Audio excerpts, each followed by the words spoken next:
Hi, I'm Melinda, and I'm coming to you today about 10 um, habits of successful people. I wanted to really share this with you today because I just literally, so many people try so hard to do some amazing things, but they're stuck. And it's because of habits and it's because of not being able to follow through. So I wanted to outline some things that really help me start being successful. And it doesn't matter if you're on the streets, it doesn't matter what you're doing. It doesn't matter. All that matters is that if you want to be successful, you can. Okay, so let's go, right? Okay, so number one of the things that really helped me is setting goals.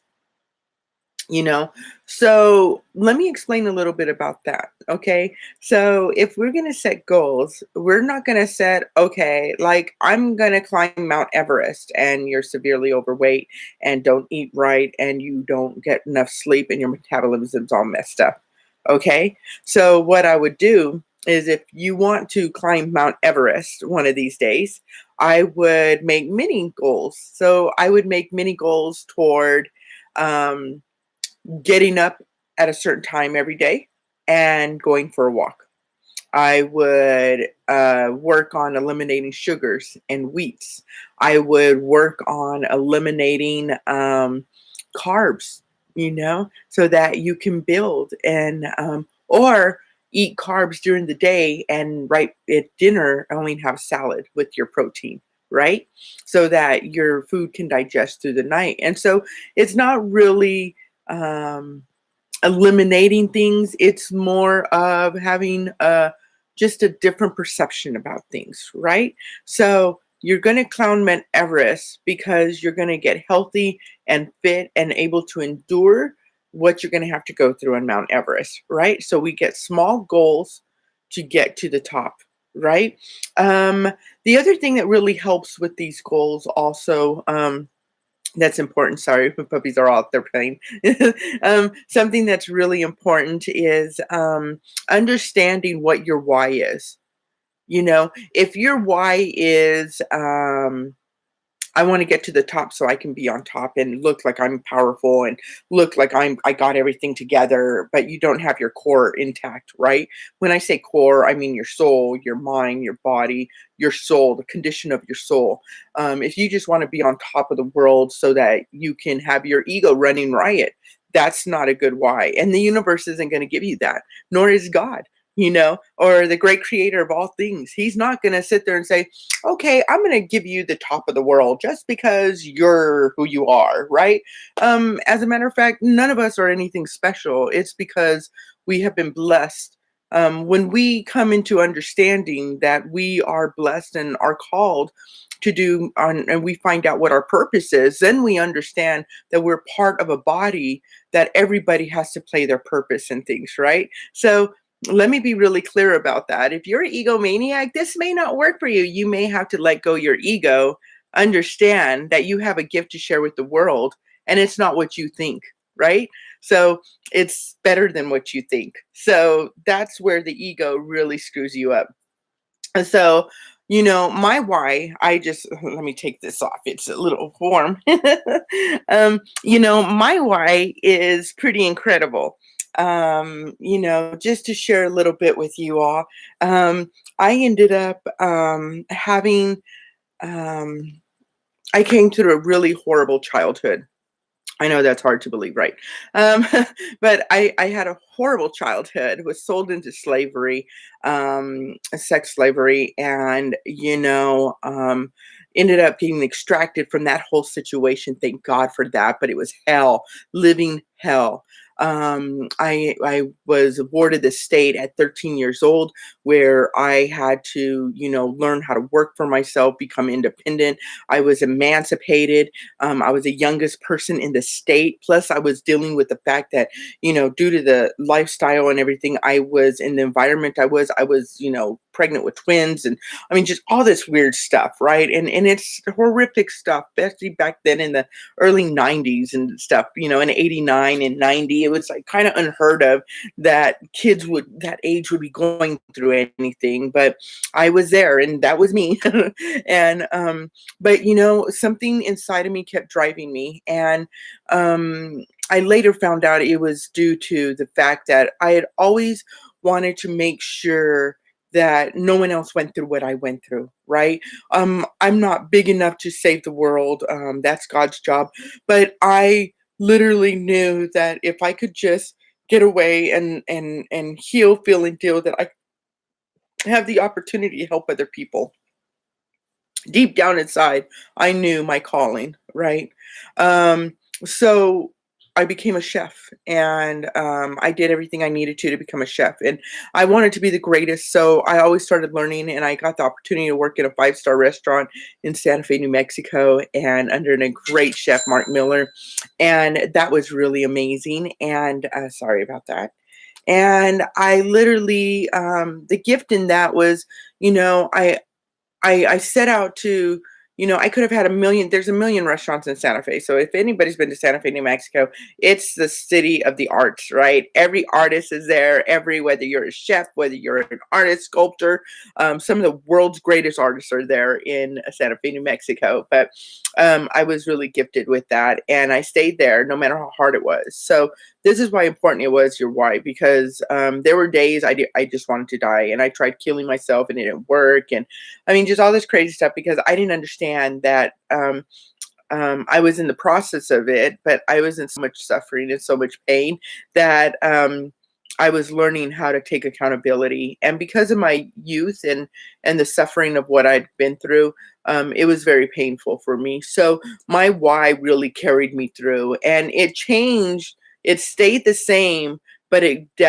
got deeper, right? In terms of it, it became more in depth about what I wanted to do, right? So I remember meeting Pat Benatar, when she did Take Back the Night. And I was a survivor of this stuff. And Take Back the Night was educating everybody about how, sexual abuse and trauma and incest and ritualistic abuse was a new thing that was coming up and about, in New Mexico and so forth. And I was 14 years old when that happened, and, she's an incredible lady of standing up against abuse and standing for the survivors, and that's been one of her great things. So I was really inspired by that and able to understand that it was okay to do some amazing things. So that inspired me to know that there was somebody out there who knew what I had been going through,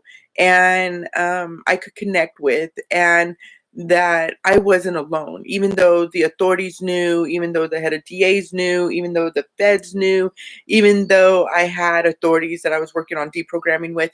It's different, right? So that was really inspiring. Also, my executive chef of the restaurant where I was learning was incredible. He was a really rough guy, sometimes like Ramsay, but if anybody who knows Chef Ramsay, he's a gentleman. And that scene he puts on shows, that's just like Hollywood style, right? They have to make him more flair to set him out, but he's a gentleman. And so I got the real opportunity to learn some things. And as I was going along life, I remember meeting incredible people in Santa Fe, right? So this really helped me get my goals intact, because you have to really focus your goals, okay? And what I ended up doing is keeping a journal of my goals, and I would mark them off. And as I would mark them off, I would kind of make a note of what I learned attaining that goal. So it's really important to understand, why you're even doing this. Why do you want to be successful? What is the true motivation of being successful? For me, I want to be successful because I think it's important not only to show success right? In overcoming life problems and issues. But I also want to sow success because I want others to know that you can overcome from nothing, right? Some people say, oh, well, they were rich already. They had their way. It doesn't matter. And, who cares if they're rich? Who cares? Some of the richest people are some of the saddest people I know. They are the loneliness and most, isolated people I've ever known. So, I've come to learn that richness is not about what you have. Richness is about what is inside of you. So that is a key on success too. Success is getting your mind straight, getting your heart straight, and getting your soul straight. Right? Condition of the soul. When the spirituality is removed, the mind and body follow. So that is something very important to understand. When the spirituality is removed, the mind and body follow. So this lets you know that in success, there is a very key thing about spiritual attraction. Okay. And we'll talk about that a little bit later in the later notes. So I'm going to move on. I'm going to move on to two. Okay. So two is, taking responsibility for your life. I got to tell you, I had to do this over and over and over, and I'm still having to do it over and over, but in different ways. Right. So the gift in that is that no one else can tell you. When you sit there and say, I take responsibility for my life, nobody else can sit there and say, oh, well, blah, blah, blah, blah. Well, they can, but it's not going to mean anything because you already took responsibility and accountability for yourself. So let's get really clear about this. So, because I went through all the hardships I went through. One of the most amazing things is that, um, I had learned how to be a victim because I was a victim of a horrible situation. And I continued to be a victim of horrible situations until I realized that I didn't have to be a victim anymore. And so, when that time came about that I could not be a victim anymore, was when I actually like woke up and said, "Oh my gosh, I choose not to. What do I got to do to live? And what do I got to do to eliminate this situation?" And that is when I was able to truly take responsibility for my own life. Um, you know, one of the biggest things is when I was battling cancer. I had metastatic breast cancer that went to my brain and my bones, and it literally um, I fought it for 13 years, and I walked out of hospice after being there a year and said, "No more. I'm going to beat this. And what do I got to do to live?" And the key in that was that taking responsibility. I knew I gave myself cancer because for me, I gave myself cancer because of the fact that when stuff went on in my life, I took it out on myself and I punished myself for everything that everybody else was doing. And I was just a garbage can and a trash can for everybody to dump their stuff on me.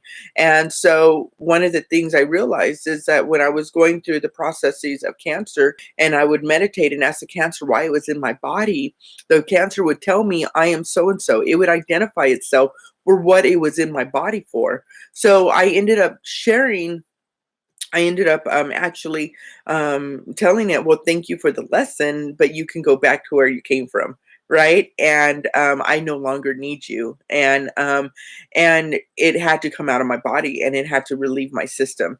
And so it did. And before you know it, um, I was able to truly eliminate, the baggage of other people and give it. Now, some of these people I hadn't seen in years. Some of these people, I had nothing to do with, but I can guarantee you they got a phone call or they called me or they reached out to me in one way, shape, or form, letting me know that they felt something that day. And all of a sudden they thought of me after all these years, right? And it was because, see, when we do things spiritually, and we think, oh, it's just here, it doesn't matter. But when we do things spiritually, it hits hard in every dimension. So that's why it's really careful what your intention is. It's really careful what your purpose is and what your why is and how you do that. You don't want to be stepping on people's bodies and lives and dreams and hopes on your way up the ladder. Okay. Why do we have to go on the ladder? Because we all start at the same place, because we're all human. We have to come into understanding our greatness, right? And we all have no one's greater or better than anybody. We all are at the same spot, created for greatness, right? So, and that's really important. If you're not capable of taking responsibility for your life, then you're not going to be successful, straight out. Even if you have someone pay you, even if you have people that just hand out stuff to you, you're not going to take responsibility, because you're just going to expect everyone to hand out. As a matter of fact, that's what's the biggest problem in society today. I know many caretakers that have issues with people they caretake, that just expect, because of their situation, that they expect people to just take care of them. Well, I'm here for a wake up call. No one's here to take care of you. Okay. If you don't change your thinking and the way that you are, you're never going to be able to have the gift of healing. Okay. Because only you can say, today I'm going to make my best life. Today I'm going to ask my nerves to grow back together. Today I'm going to allow God to heal me. Today I'm going to let go of my hate, resentment, bitterness, which is keeping me sick and ill. Today I'm not going to act like I know everything. Today I'm going to know nothing, and I'm going to be willing to learn something new. These are very, very powerful things to your healing. So if you're in and I got stroke victims around me, I got, people around me. Since I eliminated terminal cancer, I started a better life than I could have ever imagined. And I got people from all over the world that do healing with me and so forth like that. And first thing I tell them is that you have to take responsibility for giving yourself that disease, and then being willing to let go of it, right? And because it's only a wake up call. It could be a wake up call to the best life ever, or it could be the wake up call to your death. Whichever one you want. It's a choice, right? So that is a very important and powerful thing. The other thing I have to say, that let's go to number 3, because this is really important too. You can set your goals, and you can say, okay, for 6 months from now, I'm going to climb Mount Everest, and then have little goals. But if you don't have self-discipline, working out one time isn't going to make it. I once heard stated that if you actually have just work out one time the day at a fight, you're going to lose. And it takes months and months and months for boxers to prepare for a fight, right? It takes months and months and months and months for endurance or Tour de France. It takes months and months and months to be the best tennis player. It takes months and months and months and years of practice to get that concerto down, right? Or to get that classical music down. I'm a musician, and I understand that it takes time and time and time to perfect the proper sound frequency, the whole bit, right?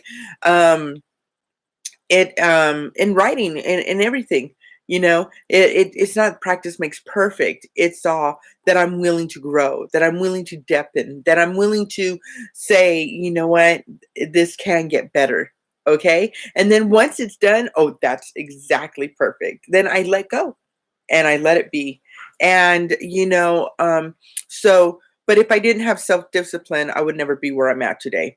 And self-discipline means that's is a little bit sacrificial, meaning that I don't go out much. I don't go out at all anymore. I used to DJ and Hollywood and surrounding areas, and I used to go out after hours and do all this and dance all night, and it's all fun, it's all great. Yeah, we're cool, whatever.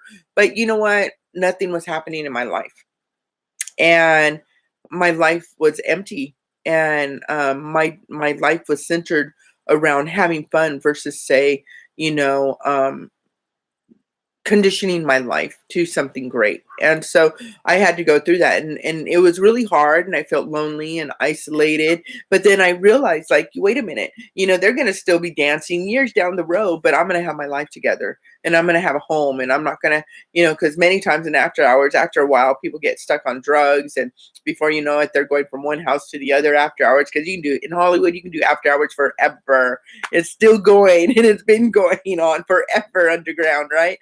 And so, eventually, people end up just losing themselves and losing their souls. And ended up in horrible situations. And, that's not where I wanted me to go, because everyone gets there some way, shape, or form. So, self-discipline was important. I had to condition my heart. I had to condition my mind. I had to condition my heart to understand, why did I want to be around that? And I said, kids, my life has been hell. I've had a life of child torture, so I wanted just to have fun. What the hell do I got to lose? So I gave myself permission to have fun, and I gave myself a date and a deadline. And I said, okay, I'm done. And I went forward. And it doesn't mean I don't go out, or I won't go out again or whatever. But, the parameters are different. I'll go out with a friend and we'll just go have dinner, or, me and my girlfriends or whatever. Or, I'll go see a good friend with another friend, and we'll be there for a certain period of time, because see, I have a life today, and I have commitments, and I have things I have to do. Excuse me. So that is really important. Okay. So today, in taking responsibility and being of self-discipline, give yourself permission to heal. Give yourself permission to get the best life possible. Give yourself permission to change. Because if you want to be successful, obviously, if you're not there, it's going to take some change. Change of environment, change of yourself, change of your motives, change of your perception, change of the way you speak, change of the way you live, change of the way you believe. It's all about change and a different perception. So let's move forward. Number 4, obsessed with self-development and the teachable index. Okay, so as we were talking before, it's really important to understand, self-discipline and so forth. But, people can be disciplined. Let's say you want to become the greatest, strongest man in the world. Okay, I actually know a couple of those guys. They're wonderful men and good to their mothers and good to their families, right? They're beautiful, beautiful men, but they have a very high teachable index. And no matter how long they've been working out, and professional bodybuilders and everything, they still are willing to hear from the masters. Oh, well, I can tweak that a little bit. Oh, that will help me. Oh, really? I'll do that next competition. That would be really good, right? They don't take it as, how dare you tell me that I'm like, don't you know I'm the strongest man in the world and I can crush you, It's not like that at all. They actually are like really, really excited about like learning and achieving the goal in many levels, right? And so that's one thing I've really admired about that. But um people who are really successful that I know in my life, they are always learning, and everybody around them is always learning from them. And I found that is very key. So a teachable index means, okay, we all have this knowledge. Okay, we're created. That's it. It's not till we allow people to tell us the truth, right? And sometimes people can say, oh, you're created for this, you're created for that, you're created for this. And you're like, that doesn't feel right, but I'm going to believe you because you told me, right? Instead of going within. So I really want you to be careful of who you allow speak over your life. Because if you're anything like me, you have family around you and people around you that don't believe in your success, but they want the benefits of your hard work, right? They want you better, but they don't want you better than them. And a lot of people, if you are succeeding, sometimes we have crabs on the barrel, right? Where people are trying to bring us down while we're trying to gain up. And that's because, a lot of times people can't handle the life they put themselves in. So if they see that you're going up and they're not going up, you're a direct reflection of what they're not capable of doing. So just keep going up. They'll either ride or don't. And it doesn't matter. It's not about them. It's about you. And it's about you being obsessed with your best, you becoming your best ever, no matter what. And it doesn't matter about them.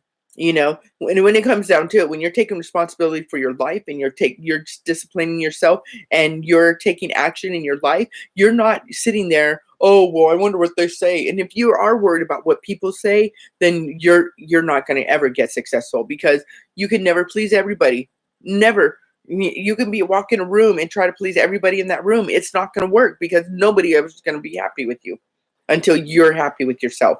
And then it's not going to matter because you're happy with yourself. What does it matter if anybody else is, right? Because they're not even happy with themselves. So how could they be happy without you, right? So this is something very, very important. Being obsessed. So, I have sleepless nights sometimes because I'm up learning. I'm listening to live cams. I'm speaking to people. I'm on live conference calls from Europe, from all over the world. I'm always learning. I'm watching YouTube tutorials. If I want to learn something, I look up the information. I get the books about it. I read about it, everything. I read about 4 books a week right now. And I keep growing and I keep growing, right? And this is really important, that we keep our mind growing. If you're not growing, you're dying. So, some people like to stay in their same rut every day, like Groundhog Day. Not me. I like to be pushing out the limits and I think outside the box. And that's something really, really important, right? So, you got to be obsessed with learning and thinking and get excited about having a new life and how you're going to live successfully. As you can see behind me, these are dream boards, and this is hacking into hospitals. This is one of my most powerful ones. I did those dream boards. I have many more on the wall, but I did those dream boards when I was in hospice, and I dreamed my way out of hospice. Even though the doctors said and everybody there in hospice told me you're gonna die, and they were doping me up, and all this stuff, I did not take it as mine. Instead, I was dreaming my new life outside once I knew I would heal, right? And what that was going to mean shaping. So if you don't believe in dream boards, you know what? I'm a testament of that happening, but I'm also a testament that when you can dream it, you can have it. So, and I got to say something about that too, is that, my great creator, and intelligent being that created me and my DNA, when he dreamed the world into existence, he dreamed the galaxies and universes, and he dreamed it into existence, and then he spoke it out. So when I look over my dream boards, I speak life into my dreams. I speak life into my life. I speak life into my hopes. I speak life into my dreams. So I want you to know that you can dream all you want, but if you don't take action and speak into it, then that's fine. So that's really important to know, because what you speak, it will manifest. Okay, whether it is good or bad, it is very important to understand that. Um, the other thing, reading a lot. Okay, so I know everybody's either on, I have an iPhone, I've had a Mac. I'm in school working on a couple PhDs right now. I read like 4 books a week. I'm like, always going, going, going. I teach people. I work with people. Plus, I have my businesses that I run, and so I'm very interactive. And then spending time with videos. I mean, there have been people asking me for videos, more material, more material. So I said, okay, I'm gonna put a point and make time to do this, right? So, but readers are leaders. Okay, got to tell you that, because readers are gonna seek out the best read. Okay, readers are going to be able to attain and implement and in their life and share with others. Okay, and there are things in books that will never be spoken. I got to tell you, since the beginning of time. Now, I'm Russian and Arabic, and when I was over on the other side of the world, because it seems like so far away from here in Los Angeles, but I got to tell you that when I was in the other in the Middle East and in Russia and in other parts of the world, there was literature that was never translated into English, right? And because it loses its understanding, and even if for those who are Christians and believe in the Bible, the original script is in Greek or in Aramaic and Hebrew, and you can never translate um, the incredible octaves or mentioning of that, right? English is such a dead language, and linguistics, or anybody who does linguistics can tell you that it loses so much of its energy and power and vibration in English. So um, that's for a whole other lesson and everything that I'm going to be working on too, because I think it's really important that we understand our language and that we understand the frequencies and vibrations, and that when we are able to have the opportunity to really speak about what is real, we're able to, because the truth is never threatened in all dimensions. It is the same, always the same. Okay, and it's never threatened, and it lasts forever, and it's never changeable. It's like God loves you. It's never changeable, no matter what. No matter what. you know Even if you become a scallywag, he still loves you. Okay, I'm a recovering scallywag, so I understand that. But I've had to learn my way out of that, and I've had to be willing to overcome. And I had to be willing to say, nope, I'm going to learn something new today. And I may suck at it for a few days, but I'm going to get it, and I'm going to work at it, and I'm going to eventually attain it, and I'm going to eventually succeed in it. So the way you communicate with yourself is very important in success. If you tell yourself, oh, well, I just want them to see how great I am, but you don't believe that you're great, then who's going to see you as great, right? They're not going to, people are only going to mirror who you are. They're only in a mirror of who you are. I know that's really powerful statement. Unless you're sent on a mission by God to help certain people, like God always sends me on a mission to clean house. When God sends me to a place, it's because God needs those people to wake the hell up, right? And I'm crazy enough and stubborn enough to say, no, that's not right. That's not the way it's supposed to go.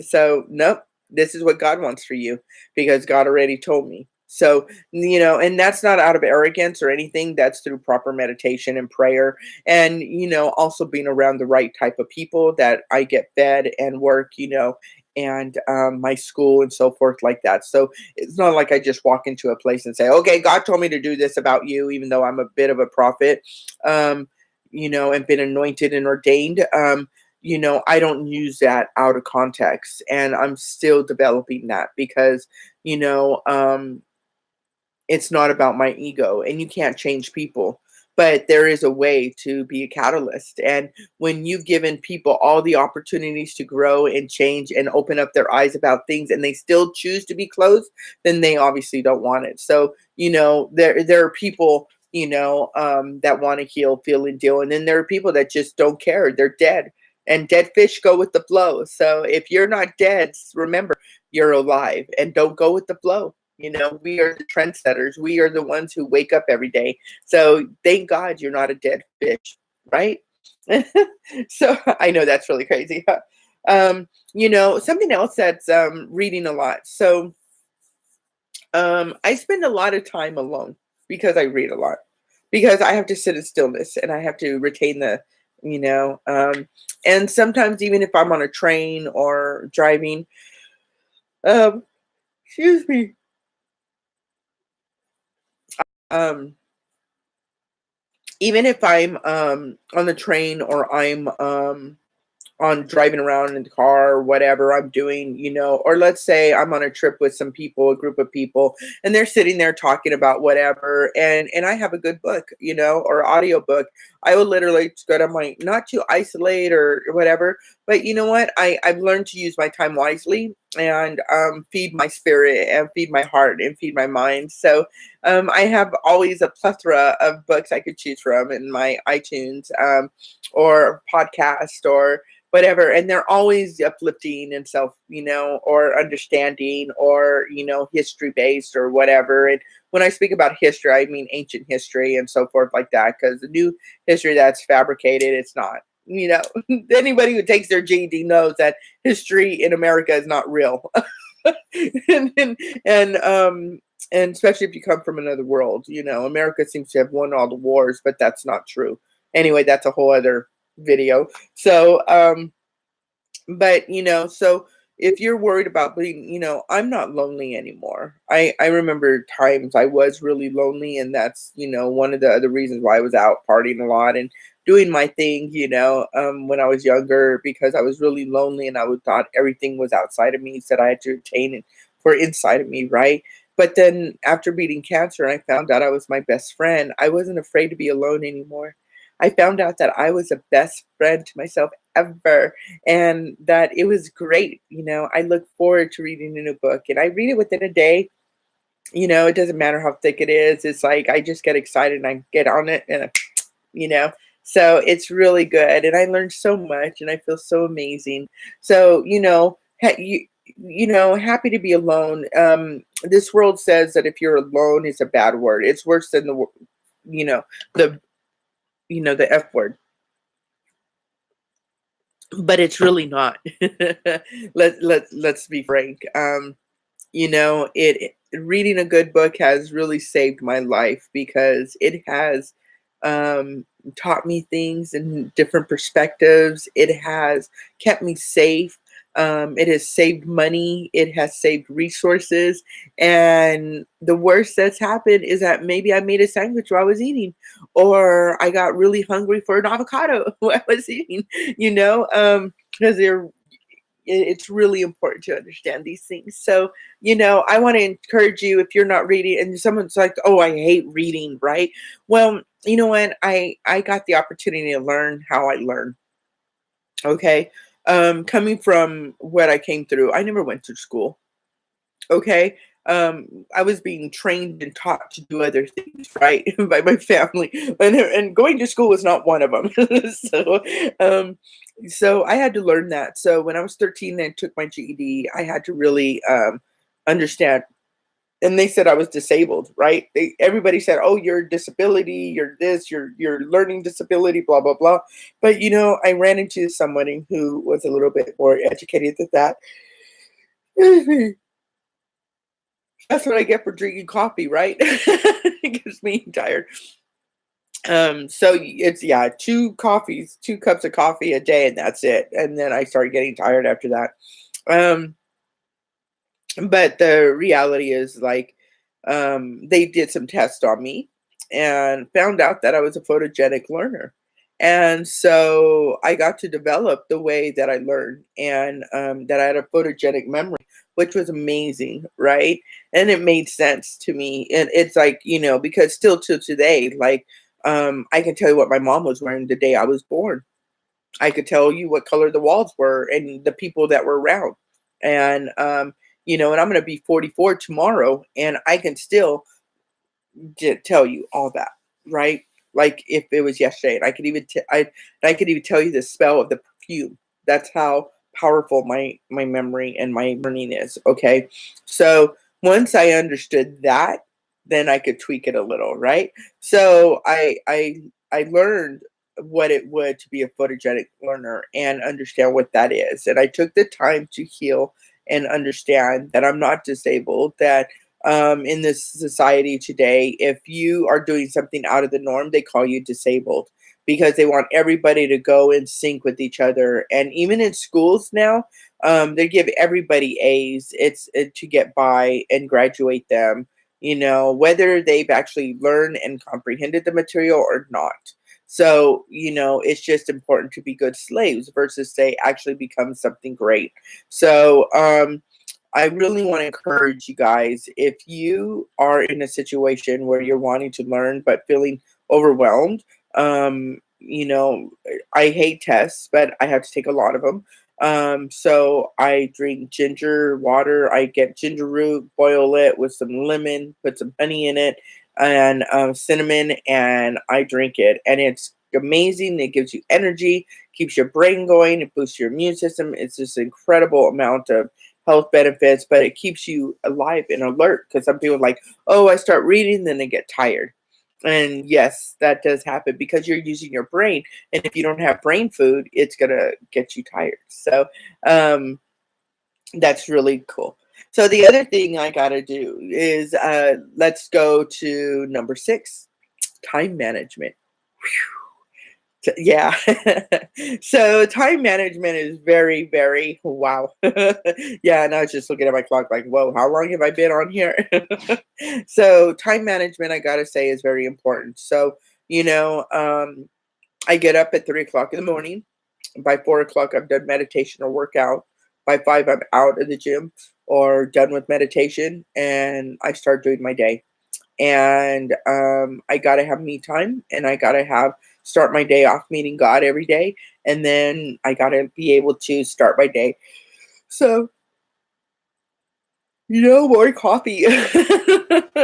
So, um, let's see. So, the funny thing is like, I have a lot on my plate.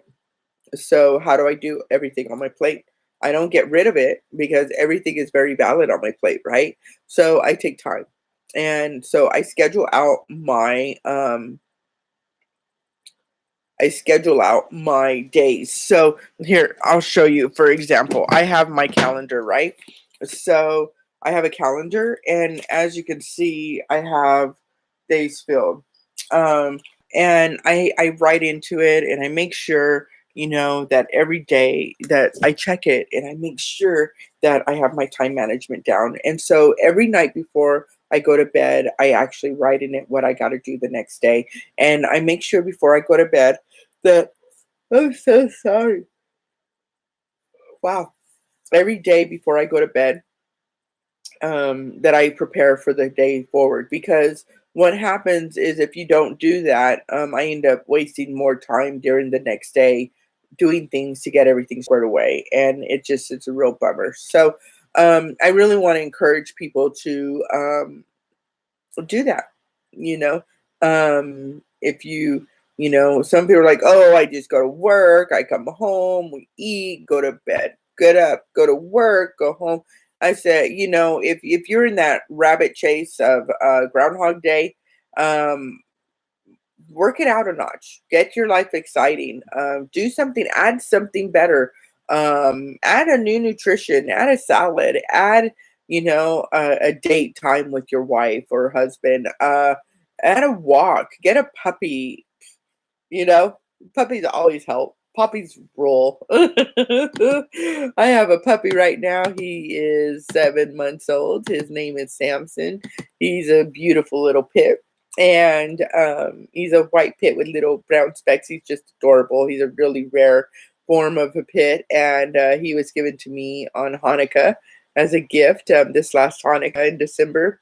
And he is just a silly willy. Just I can be so down and so upset, and he'd just come and just be his puppy self and make me so happy, and right away change my energy, right? And what's going on. And sometimes I'm really, really sad, and he'll still love me and unconditionally and care about me, and then we'll have peanut butter parties. So, what's life without a peanut butter party? A really sad life. So have more peanut butter parties. Anyway, so um and also, when we talk about time management, I want to talk about making priorities. Okay. So some people are like, okay, it's 420. Woo, and so a lot of people's like priority is it's Saturday. Some people have work, some people don't. Some people are in Shabbat until sundown. It's also Passover weekend. So there's some festivities going on and Shabbat services, or if you're Christian, you're preparing for Easter, the risen of the Messiah, the rise of the Messiah, and all these kind of things that are going on globally. And then, so when we prioritize things, what is the most important thing? I know this morning I had to get up. I had to write some papers for school. I had to do some homework. I had to take my doggy for a walk. I had to meet with God, and I have to make dinner. I have a meeting. I have later on. I have all these things. Okay, that I've like over. If I look at if I look at my schedule and everything going on, I have like 180 things to do today. Okay, that sounds like a lot. But what I do is I make a list of important and non important. Okay. So important, or it has to be done today. There's a deadline, and it's normally within an hour's time, right? So let's say, for instance, my meeting. So when I go to the meeting, I'm going to be taking notes of the meeting. I'm going to be taking notes before the meeting, and I'm going to prepare for the meeting. That means that I'm going to take notes and intention of what I want to speak about at that meeting, and what I need to grow from that meeting, and what my intentions are with that meeting, right? So that is really, really important. So, and then the things that are not as important to do in that day but are still necessary, then you would set a time, like, okay, like for instance, giving Samson a bath. Okay, at some point this weekend I need to do that. Do I need to do it right now? No, there are things that are a little bit more important than that. Now, if he was out rolling around in the mud and all that, that's a whole different ballgame. We got to take care of that right then. I would just hose him down outside, right? But because he's okay at the time being, because I gave him a bath the other day, he will be okay. So you want to really learn how to prioritize what is really important and what is the most, and I got to tell you, there are people that are like, sometimes people will call you while you're in the motion of doing something, and they're like, oh, you have to do this right now. And you're like, oh, okay, well, I'm in the middle of something, and I will get to it as soon as no, it doesn't work that way, because some people like to make you feel like they're more important than you. Never let people do that to you. And if they get mad about it and they still want you to do it, then they're just going to have to wait for you. Unless you had a commitment and you blew off your commitment and you were kind of a jerk about it. Okay. So if you're being a jerk about blowing off your commitments when people get upset at you, you're a total jerk. You need to stop being a jerk. Okay. So, that is one thing that's really important. Okay. Because you can't expect people to respect your time or your value if you're just going to be a jerk off. Okay. So if let's say you woke up late and you had an appointment in the morning, okay, or you got late to work, well, if I hire you and you're late to work over, I can understand, yeah, okay, the alarm went off, blah blah blah. But if you do it every other day and blah blah blah, I'm fire you. I'm not gonna put up with it, you know. So because if you can't show up on time, you're gonna miss the most important things. And normally when you work with me and everything, if you're not there right at the beginning, I normally give everybody the beginning of everything, right? We all have a meeting at the very beginning. They know what they got to do for the day, and they go forward on what they got to do, right? So if you're not there in the beginning, you miss what the day's about. And then you're like wandering all over, like, what do I do? What do I do? Taking time of other people who know what the hell they're got to do, right? So I don't need that. I need a good team that's going to do what they say they're going to do, right? So this is very, very important. So, and if you're not willing to suit up and show up for your own life, then why is someone else going to care about your own life? Seriously, if you don't have the gall to give a damn about your own self, then why expect other people to? So, you got to learn how to be on point and be ready. Now, I'm learning takes a certain mindset. You have to be willing, you have to be understanding, you got to have flexibility. So let me tell you about learning and flexibility. So I do a lot of workshops and I teach a lot of people, but I also go and I learn from masters and people that do amazing things. And sometimes they say things that are a little foo-foo, okay? Um, and I don't judge them, okay? But I know what works for me and what doesn't work for me. So, do I just get up and walk out and say, "Oh, that doesn't work for me. I don't know what happened to you. I'm out of here." No, I don't do any of that. I literally sit there, I take notes, and I make sense. Okay, well, at one point that made sense for me, but now it doesn't make sense for me. So that's okay, because as you're progressing and as you're growing, things that matter to you when you were first on this journey and beginning this journey are going to be like, oh yeah, I've been there, done that, wore that t-shirt, got awards for it. And then now you're on the new journey, right? So it's going to be a whole different ball game. So I just want to encourage you, if that's going on, that's okay. So that's learning some flexibility. Okay. because your rubber band is starting to expand and be able to, absorb stuff and grow. So that's really good, because when you first started, you didn't really have any knowledge on anything other than you wanted to do something. You weren't sure what it was, you didn't know how it was, but now within the years, you're like, wow, that's amazing. I can go this way, or this way, and still be able to attain what I got. What a cool thing, right? So this is part of learning flexibility and understanding. Being open-minded. Narrow-mindedness is never acceptable.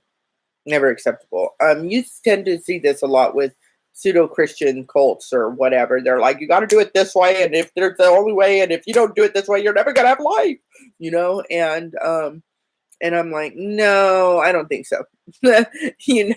I'm sorry, I'm a Russian, true Russian, and I'm an conformist. So if you are telling me it has to be this way, I'm going to show you a million other ways that can be done automatically, because it doesn't have to be done that way. And normally people who are doing that are people who are so narrow-minded and closed-minded, that they're so shallow, that they're so afraid that if you tell them something different than what they convince themselves is true, that it's going to shatter their belief system, because that's all they got, is that holding on to your life.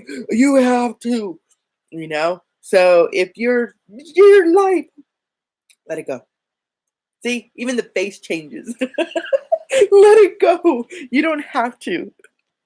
You do not have to live that way. Is it really working for you being narrow-minded? Is it really, really working for you? You want to influence people to value you and love you and do amazing things with you. You don't want people to actually be afraid of you and have to tolerate you because you're so, it's like, let it go, man. What does it really matter in the midst of all things? We all are born, we're created for greatness. We either get that greatness or not, and then we die. What did you want people to say at your eulogy, right? That you were the biggest asshole in the world, or you're the greatest man in the world, right? What do you want? It's all up to you. That's the gift of free agency. So the next thing I'm going to talk about is taking risks. Number 7. So just to recap real quick, we talked about setting goals was number 1. Number 2, taking responsibility for your life. Number 3, having self-discipline. Number 4, being obsessed with self-development and having a teachable index.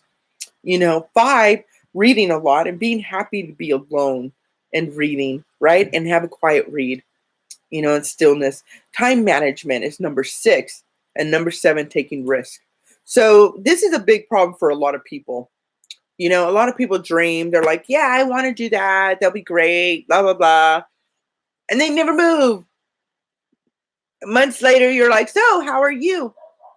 Oh, okay. How's that thing going? Oh, I don't know. Well, did you call anybody about it? Nah. It'll happen someday. When it happens. How many people know people like that? I know people. I have several people in my life. Not by choice, but I have a lot of people around that I do circles around them every day. Within an hour, I do like 30 circles because I'm on momentum. It's not that I'm better or greater than them. It's just I'm active and I'm very fluid in my life. So if you're sitting on your butt all day long doing nothing and just watching TV and expecting the world to just drop in your lap and give you everything, you're freaking out of your mind. And you're lazy and narcissistic and think that the world should serve you. And the world's not going to serve you. You're going to die miserable and alone. Now, that is a bad alone to die, right? So, because in that state of laziness, you're not going to get up and go do anything for yourself because you're entitled. The pride and ego is too great for you to get up and do something about your life. And you can, and also in that attitude, I've watched people put people down or try to sabotage them from succeeding just because misery loves company. So if you're people like that, stop it, wake up. And if you are around people like that and you're really motivated, just keep doing you. Don't worry about them. Just keep doing you. You can come back 80 years from now and they're still going to be there sitting down, complaining about the whole world because they don't have the courage to get up and go do something about it. So just let them be. It's not your fault they're miserable. You didn't cause or create their insanity. They did. So until they take responsibility for their life, it's not your projection. So for all those empaths that are dealing with narcissists, wake up. This is not about you. This is about you getting better. Okay. So if people don't want to take risk, you go take the risk. We didn't, when we learn how to drive, it's a risk. Every time we get in a car, it's a risk. But we have to go. We have to drive. We have to understand how to do it. We got to understand safety. We got to be hyper vigilant. Okay. So, but it's a necessary thing. So you have to do that, right? So to learn how to cook, I know people that don't cook at all. I'm a chef, but I know people that are greater than me. But I always strive to be the best I can. So in that, like, it's really important to understand.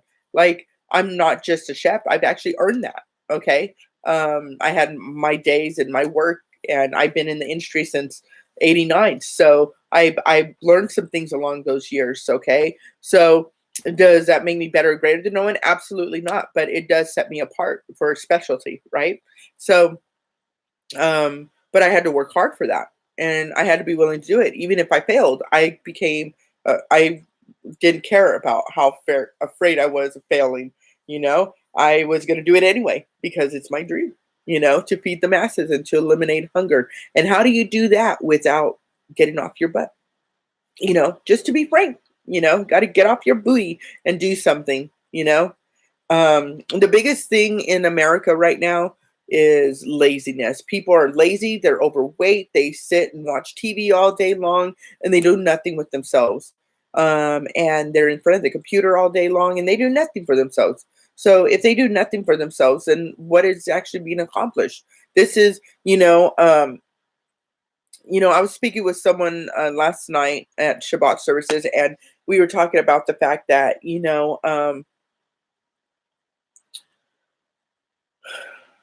it's really sad that what's happening in the world. And I mean, granted, there are some incredible advances in computers and things like that are very useful. Like, I get to go on live with you today because of my Mac, right? It's very wonderful. I get the opportunity to do some things that you couldn't necessarily do if you didn't have a computer or smartphone or iPad or whatever. But and that's some good stuff. But in the contrary, it's also caused some other where people are on the our bodies are not meant to be on the computer all day long. It is bad for our systems. We are to be moving. We are to be in action. We are to be growing. We are to be in communication with other people around the world. We're not to be isolated. And sometimes, you get in the computer and you're typing forever. I mean, I know sometimes I'm in the computer a lot because I'm typing papers out for school or homework, or I'm doing notes for school. But I try to take time to engage with other people and so forth like that. So that's really, really important.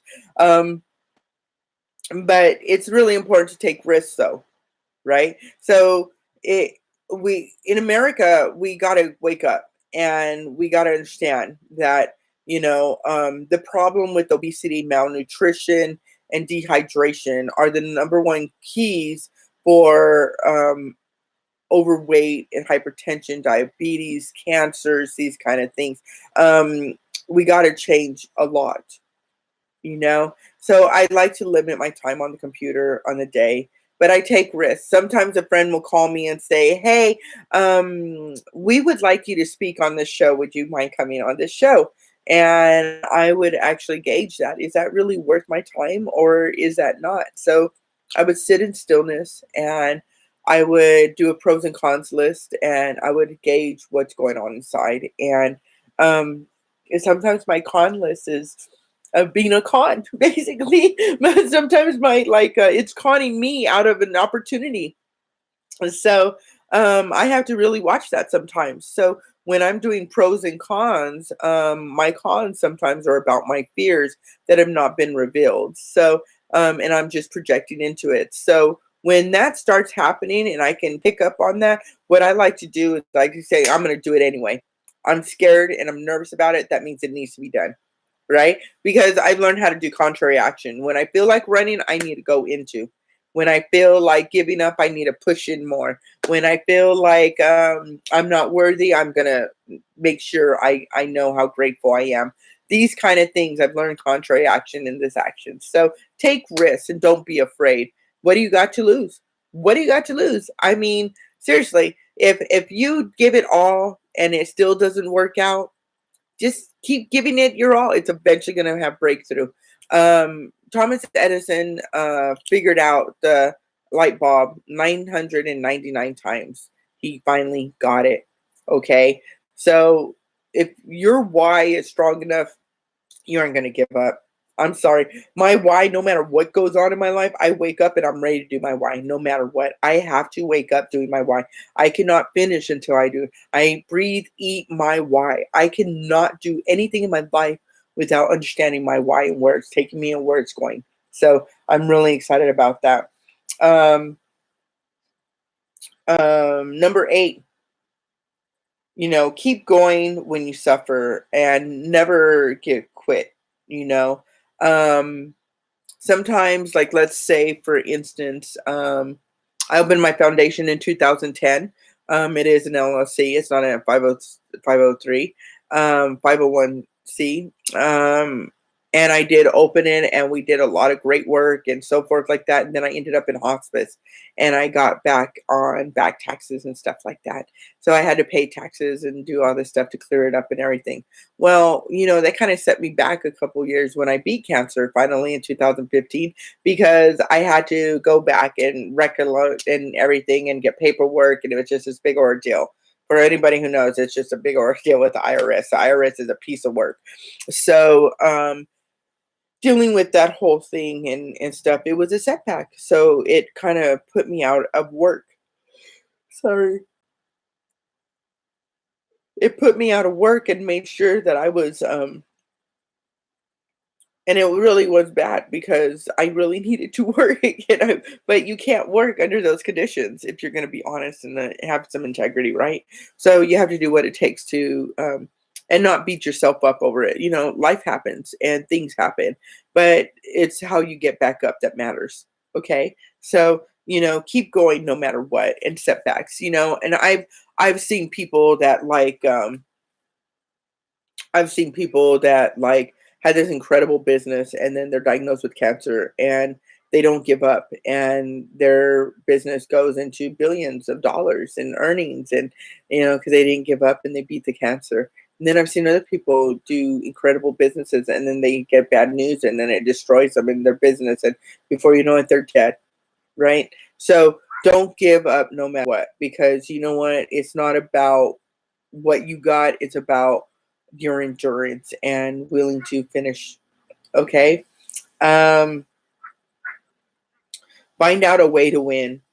So if you want to be on Mount Everest, right, and you want to be able to have be able to be on top with Mount Everest, the thing that's going to help you the most is being able to truly have proper goals of endurance, right? So how are you going to win to get there? You're going to have to change your diet, your mindset. You're going to have endurance. You're going to have a strong mind, strong will. And I like to say strong will only to make sure that my strong mind doesn't give up on me when I feel like giving up, right? That's when I want that strong will to kick in and say, I'm going to get to the top no matter what, no matter what the condition is. People have frozen on Everest, and people have had to eat their friends to survive because of the conditions, right?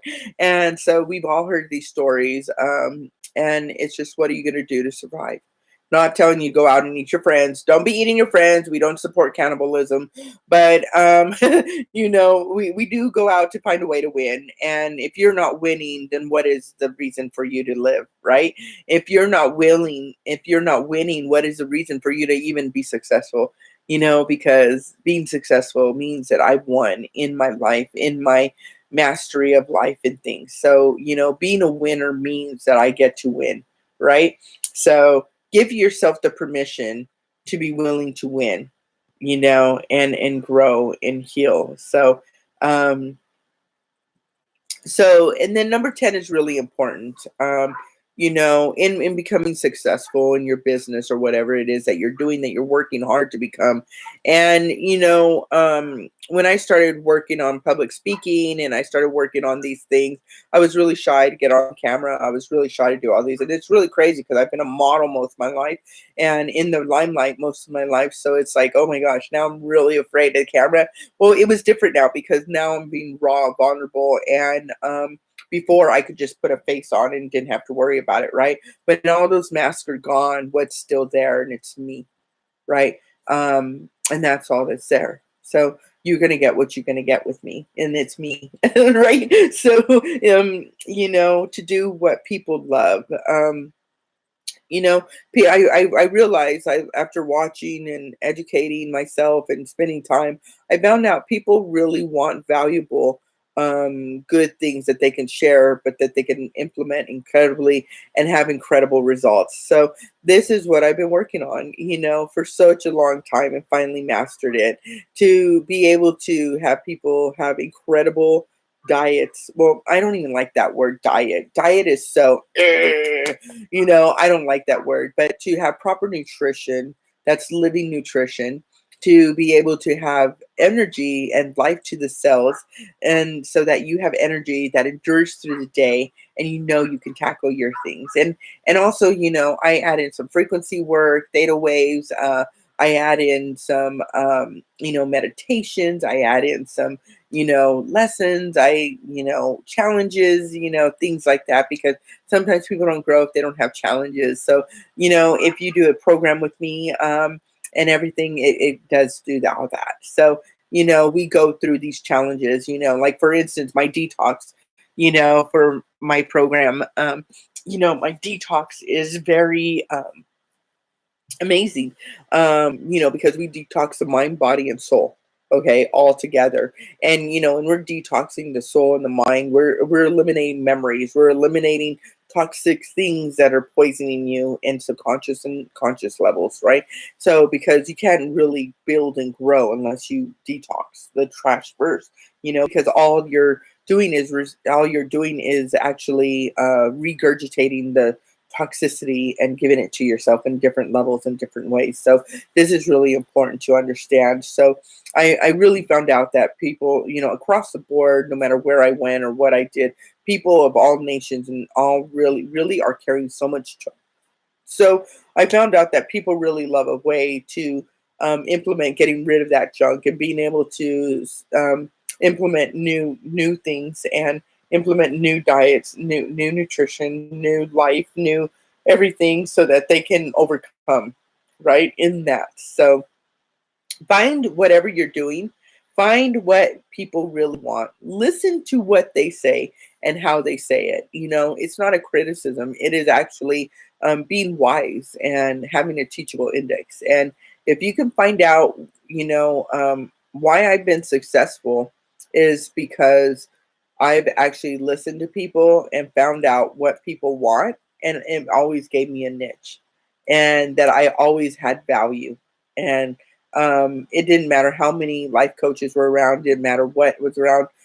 People still came to me because I had the voice that they wanted, and that they needed, and that is an important thing. So I just want to share that with you. So thank you.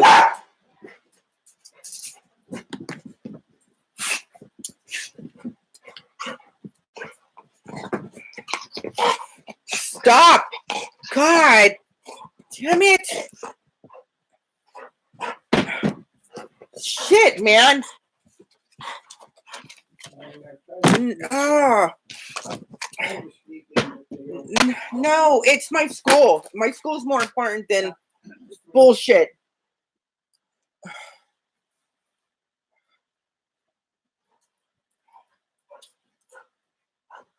Samson, stop.